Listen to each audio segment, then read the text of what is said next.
God bless you. You're the researcher? Oh. You look very young. Where were you born? How old are you? I think I'm the one who should be asking the question. Actually, tell us a bit more about what this is for. It's for my dissertation to get my PhD. Not my child. She's going to tell my story. I know, Dad. I just want to make sure. Some of this can be hard to talk about. If it gets too difficult, I may ask you to stop. Is that okay? I totally understand. We can stop at any time. It's really up to you. I just don't want him to get upset. Let her ask the questions, Anak. Do you understand, Lolo Teofilo, that I'll record our conversation? Yes, you need to, so you can tell others our stories.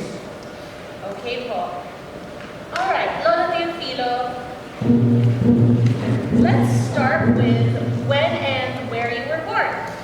I was born on April 28, 1923, in Bayambong, Nueva Vizcaya. Oh, he's 90 years old now. Imagine, would you like to know my tips for a long and happy life? Sure, Paul. Here we go. Number 1, simple and honest living. Number 2, no vices like smoking and drinking. Only love making. Do not laugh, Anak. It is true. Your mama and I were happily married. I have more. Write this down, okay? Where was I? 3, Paul. Number 3. Exercise. Walk. Do weightlifting. Weightlifting, Paul. Yes, I lift weights every day. I may be in a wheelchair, but I am very strong. I still have my muscles under this shirt. Are you talking about your muscles in an interview? What was your question? It is important that I am still very strong. That way I can still contribute to our struggles for recognition while I am still alive. Eventually, you must know that we veteranos have been denied full recognition and benefits as veterans of the United States, and that some people don't even know about us. Opo, Lolo Teofilo, I've been hearing from other veterans that the United States still has a long way to go in honoring all of you. Very good. I'm glad you're hearing the truth. We veteranos already went through so much during the war. And even now, you've heard some stories, right? Now, I get to share mine with you.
planning to interview for your research?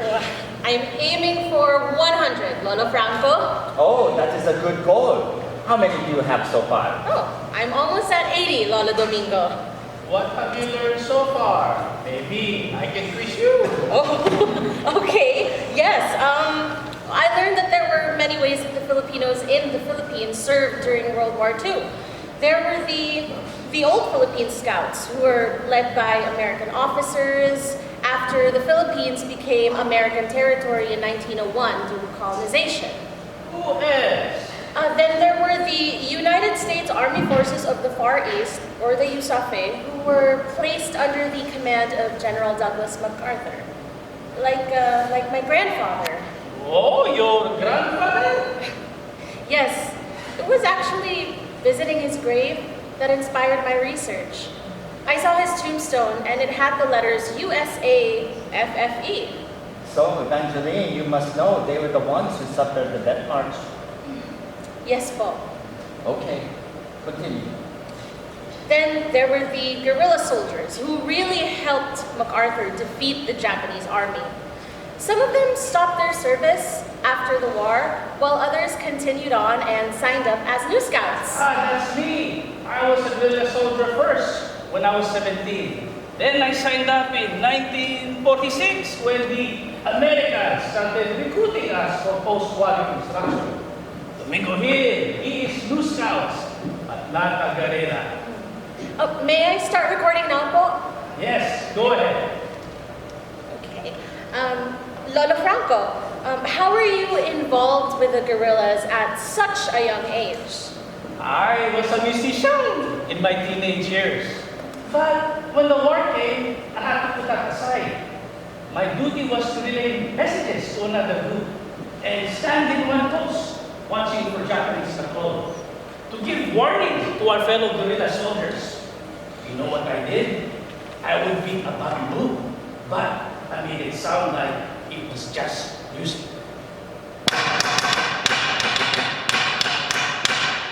So, you see, my musical abilities were still useful in the field. What was it like being a guerrilla soldier? Oh, we got to fight side by side with American soldiers. We were well taken care of. Food and lodging, everything was provided for us by the U.S. military. We even had what do you call that again, Domingo? You know. Corned beef? Yes, corned beef. And we had instant coffee and instant juice. And we were also given beer. Budweiser. I thought you did not drink. I do not drink. So, I sold them. How were your interactions like with the soldiers from the U.S.? Oh, very good. We interacted well with each other. The Filipinos